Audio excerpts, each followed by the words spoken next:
Anyway, to sum up, I can't believe how young we were, and I can't believe how old I am now. But it's fun looking back at those pictures. Hope this is okay. If it's not, let me know. Love you. Bye. Levi, these videos bring back incredible memories, both good and difficult ones. Especially the ones from Brooklyn when we were first married.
It was a bright, sunny morning, and all the guys together playing football. And we're having a good time, and all of a sudden, somebody pulled up in a car and yelled out to Marshall, "Susan's in the hospital giving birth." And we all ran and we picked up our cars, and we all ran to the hospital. When we were first married, we had a stick shift car, and I hated driving that car. And I was a fairly new driver, and I really didn't want to have anything to do with the car. But in order to get to work in the fall, we were married in June, I had to drive the car because then it would take me 10 minutes to get to work. When we got to the hospital, nobody would give us any information on the status of Susan. So Susan's mother went to a payphone and called the operator to try to get information on her daughter. And the receptionist says, "Here, I'll let you talk to somebody." And she handed the phone to Marshall, who was sitting in the lobby, who also didn't have any information. So his mother-in-law was talking to him on a payphone 3 feet from where he was standing. We all had a lot of laughs about that. If I had to take public transportation, it would take me 45 minutes to get to work. So Grandpa wanted to make sure that I was going to drive that car. So he was in the National Guard. And every summer, he had to go away for 2 weeks for National Guard training.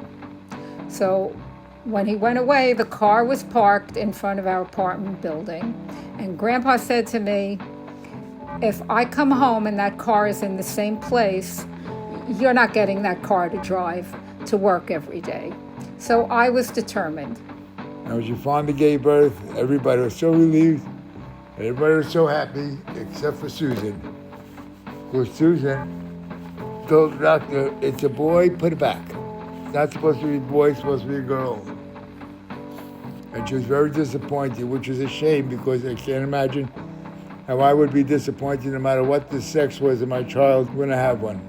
But anyway, from that point on, we had a lot of fun, and we had our first baby in the group. Housekeeping still remains the most important business of the world.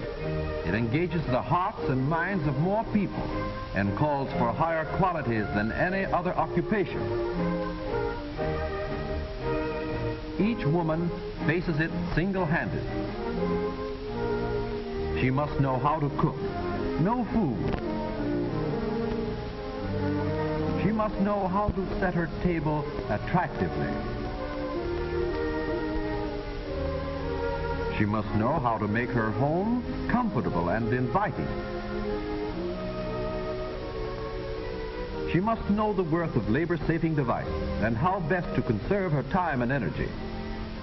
She must know clothes, how to buy and how to make them.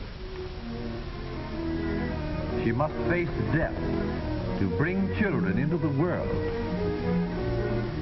She must raise them, care for them, and pilot them safely to the threshold of manhood and womanhood.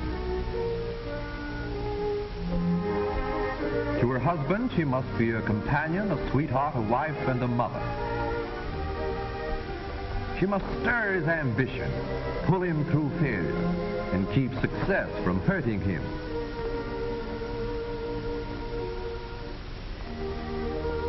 She must make social contacts. She must widen her own horizon and find time for culture. Watching this video brings back so many memories and makes me realize how long ago this was. Grandpa was kind of young, and so am I, but look how cute he was with his red hair and those lamps and those sconces in our living room.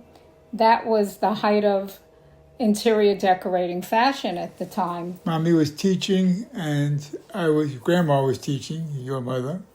You can see that Grandpa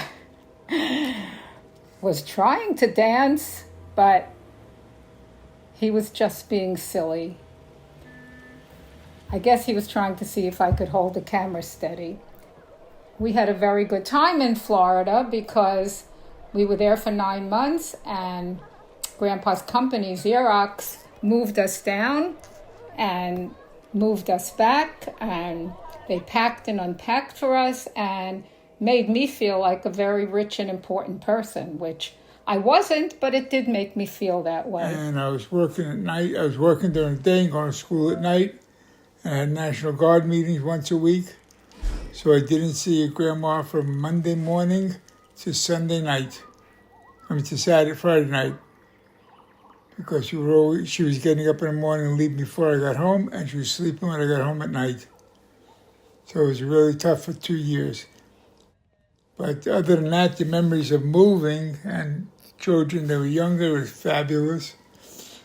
And although we did a lot of moving, it was really great. And we had a wonderful time with all the people we got to see and all the people we got to know. As Grandma pointed out, like in a swimming pool. And at our house in New Jersey, one of our many houses. And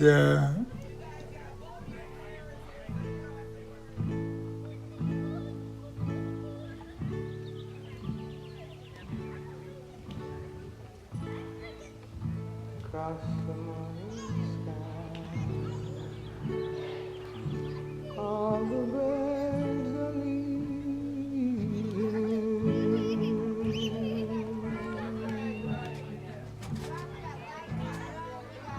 How can they know when it's time to go?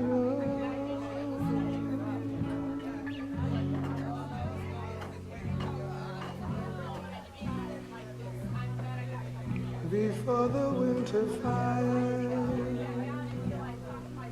will still reduce.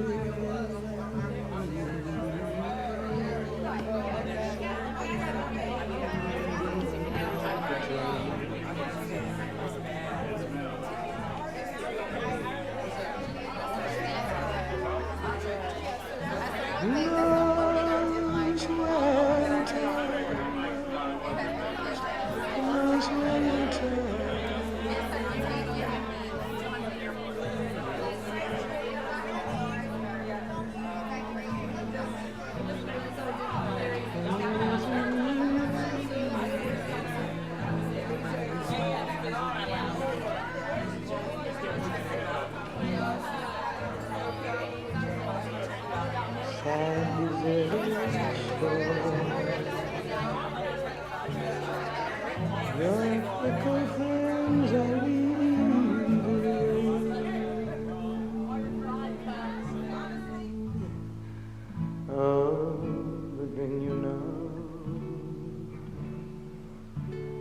then it's time for them to go.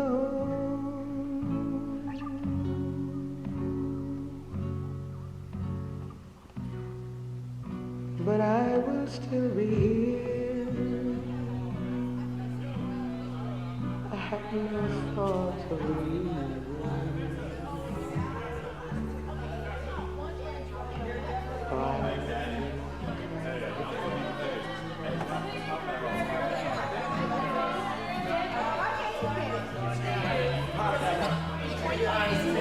Who knows when the time goes? Who knows when the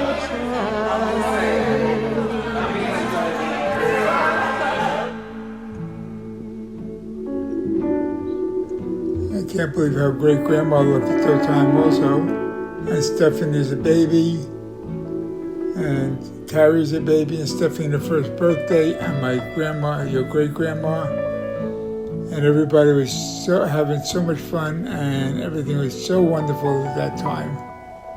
And it really brought back wonderful, wonderful memories, and thank you very much for doing it.